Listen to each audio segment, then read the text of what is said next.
Hello and welcome, Mr. Toffee here, and you are in This Week in PC Gaming News, the show where we talk about PC gaming highlights for the week of 19 August.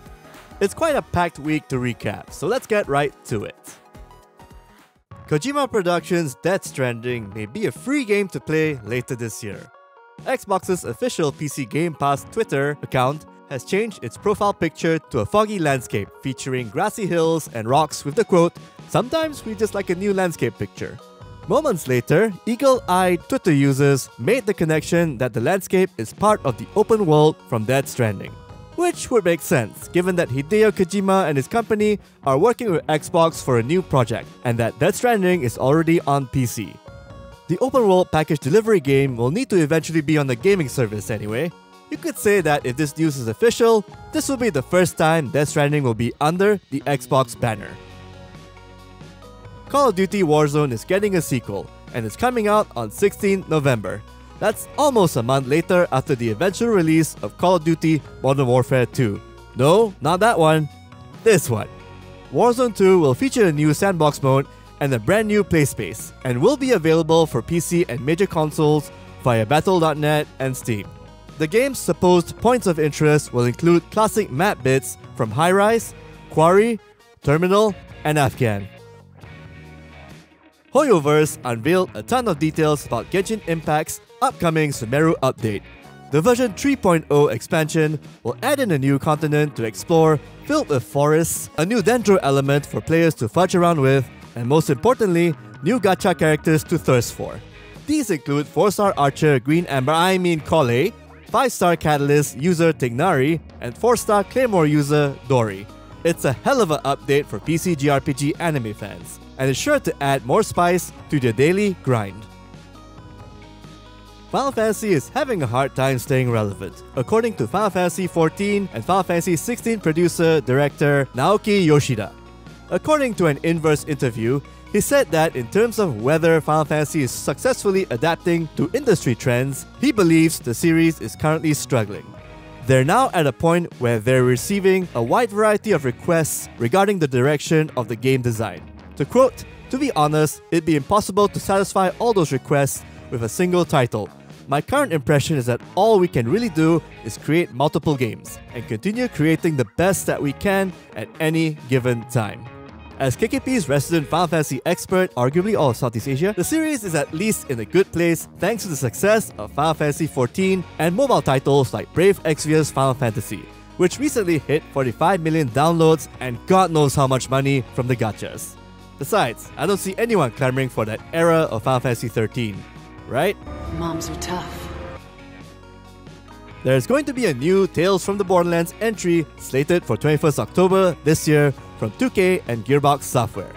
According to a now deleted Amazon listing, the new adventure game's spin-off will take place in Promethea, that one big Maliwan invaded area you fought in during Borderlands 3. And you control new characters Anu, Octavio, and Fran, as well as meet assassin bots and talking guns through the course of the plot. You can also pre-order the game for bonus in-game cosmetics, 10,000 in-game currency, and an in-game Flak Vaultlander collectible. I just hope that there's a decent writing team for this game's narrative, because if there's one major thing people didn't like about the last Mothership Borderlands title, it's the main plot. Diablo 4 will not be pay to win, as stressed by Blizzard developers when talking about the game's post-launch content in the game's quarterly info report. Diablo 4 game director Joe Shelley said that the game will have seasons mode a la Diablo 3, where players start from scratch with a new character every season. Players also won't be spending real money to upgrade character abilities. The update also mentions that the game will have free rewards and paid rewards, all of them cosmetics, via a new Battle Pass system. Diablo 4's in-game shop will sell premium currency, with the items only being cosmetic.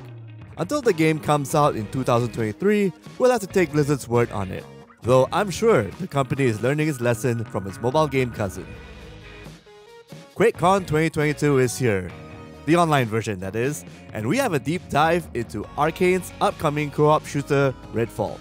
According to a presentation from studio director Harvey Smith and his team, Redfall is a story-driven, open-world, first-person shooter which is playable solo or with a team of up to 4 players in co-op. you fight off vampires from overrunning the quaint island town of Redfall, Massachusetts, with the game being a hybrid of first-person games and RPGs, while stretching the dev team by a bit on the creative and mechanic side of things. Think of it as a more action-packed, real-time Dungeons & Dragons campaign with a set party with your own tech and skills. It's certainly looking like Arcane's most ambitious game so far. Redfall will be out on PC and Xbox consoles in the first half of 2023. One could say that it's a title of next year you can sink your teeth into. Yeah, I said it! And rounding up this segment is... am I reading this right? Sunsoft is reviving its arcade classic, Iki, as a roguelike 16-player versus enemy title called Iki Unite. So cool, I guess? It's gonna be like multiplayer hater. Nope, it's a Vampire Survivor clone with farmers and ninjas. Yep, way to set up expectations and knocking them down, guys. And here are this week's top PC games to play. Thymesia is an action game where you play as Corvus, who has to fight off hordes of plagued enemies in the disease-ridden 14th century world, uncovering his memories to save the kingdom he's living in. The game is a Souls-like, with different stages for Corvus to play in and a robust combat system with checkpoints to do your upgrades, and there's a plenty load of them. Corvus himself is pretty nimble and has blades and plague claws, as well as feathers for projectiles.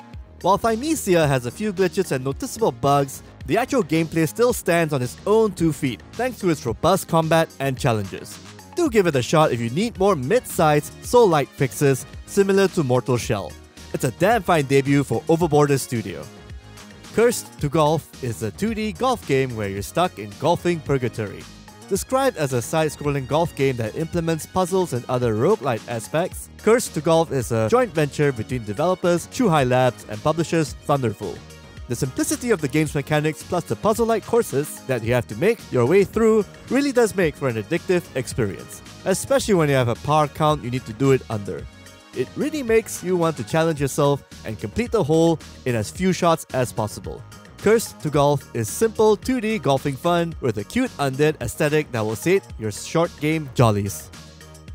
Capping off this game's list is Rollerdrome, the latest title from Roll7, the folks who gave us the hip and charming game Ollie Ollie World. Rollerdrome is essentially a thrill ride that comes with guns a-blazing with its stylish art style and awesome synth soundtrack.